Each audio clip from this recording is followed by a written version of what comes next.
ఎన్ని అబద్ధాలు ఆడితే అంత మంచి రాజకీయ లీడర్ అన్నట్టు, ప్రజలను ఎంత మోసం చేస్తే అంత మోతవారి నాయకుడు అన్నట్టు, జనం షవులలో ఎంత పెద్ద పువ్వు పెడితే అంత ఎత్తుకెదుగుతాడు అన్నట్టు అట్లనే ఉన్నాయి కాంగ్రెస్ పార్టీ వాళ్ళు చెప్పిన ముచ్చట్లు.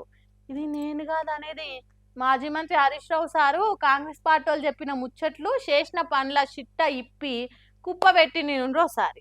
ఆదివాసీ లంబాడీలను హక్కున చేర్చుకుంటే తప్ప ఎదగలేరు, చెయ్యందిస్తే తప్ప చైతన్యం కాలేరు, అసొంటోళ్ళను మోసం చేయాలని ఎట్లా అనిపించింది మీకు అన్నట్టు గట్టిగానే మాట్లాడిండు హరీష్ రావు సారు. ఒక్క ఎకరా కన్నా పోడు భూములకు పట్టాలు ఇచ్చారా? ఒక్క యువ పారిశ్రామికవేత్తలకు ఎస్టీలకు ₹1 సబ్సిడీ అన్న రిలీజ్ అయిందా? ఎన్నో విషయాలు చెప్పారు, కానీ ఏ ఒక్కటి అమలైతలేదు. మొన్న అసెంబ్లీలో నేను ఒక క్వశ్చన్ అడిగాను, ఎస్టీ కార్పొరేషన్ కు మీరు ఎన్ని నిధులు పెట్టారు ఈ 3 ఏళ్లలో కాంగ్రెస్ ప్రభుత్వం వచ్చినాక, ఎంత ఖర్చు పెట్టారు అని ఒక ప్రశ్న వేశాను. ఏం చెప్పింది ప్రభుత్వం అసెంబ్లీలో అంటే 2730 కోట్ల రూపాయలు ఎస్టీ కార్పొరేషన్ కు డబ్బులు పెట్టాము. బానే పెట్టిండ్రు అనుకున్నా. ఎంత ఖర్చు పెట్టారు అని అడిగిన 70 కోట్లు ఖర్చు పెట్టారు. ఎంత మందికి ఉపాధి కల్పించారు? గుండు సున్నా. మరి 70 కోట్లు ఎవరికి పోయినాయి? కరెంటు బిల్లుకు, కార్లకు, పెట్రోల్కు, ఫ్యానుకు, ప్యూనుకు, నల్ల బిల్లుకు పోయినాయి. అంతే. పంతులు గారి సంపాదన పంతులమ్మ పసుపు కుంకాలకే ఒడిచినాయి అన్నట్టు ఎస్టీలకు కేటాయించిన 2730 కోట్లల్లా ఖర్చు చేసింది 70 కోట్లు. అవి కూడా రెంటుకు, కరెంటుకు, కారుకు, క్లర్కుకు. ఇక ఎస్టీలను బాగా చేసింది ఏడున్నది? చెప్పింది శాంతాడంతా, చేసింది మొలతాడంతా. ఇగో ఇంత చక్కదనంగా ఎస్టీలకు మేలు చేస్తున్నది కాంగ్రెస్ సర్కార్ అని సువ్వలు కాల్చి సురుకులు పెట్టిండు.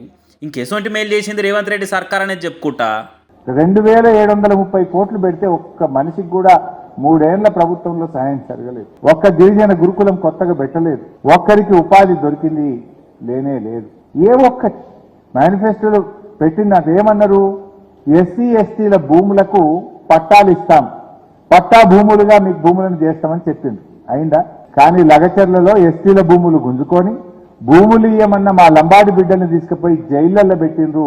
3rd డిగ్రీ ప్రయోగించి ఏ రకంగా లగచర్లలో వ్యవహరించిందో కూడా మీరు చూసి. ఎస్టీ యువతకు ఉపాధి లేదు, ఉద్యోగాలు లేవు, భరోసా లేదు. బతుకు భారము, భవిష్యత్తు అంధకారము.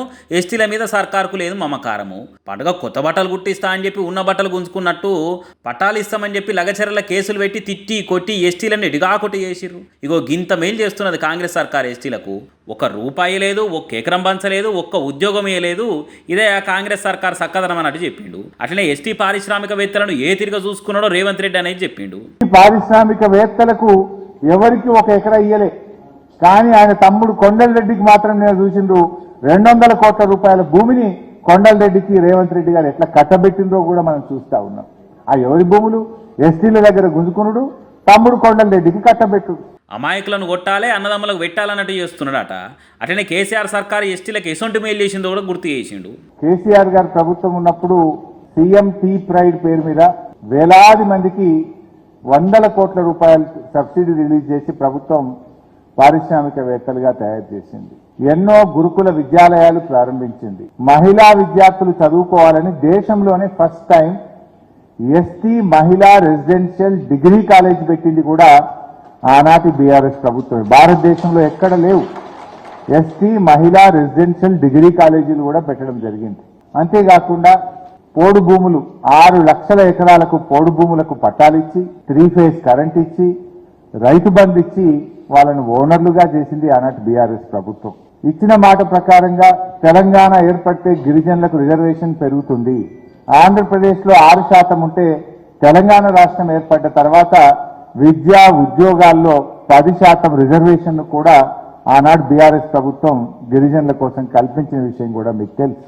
ఇలా ఎంతో మంది డాక్టర్లుగా, ఇంజనీర్లుగా అద్భుతమైనటువంటి ప్రభుత్వ ఉద్యోగాలు పొందుతున్నారంటే 10% రిజర్వేషన్ యొక్క ఫలితాలు ఇవాళ అందించింది కూడా ఆనాటి కేసీఆర్ గారి ప్రభుత్వం. ఇలా చెప్పుకుంటూ పోతే అనేక కార్యక్రమాలు జరిగినాయి.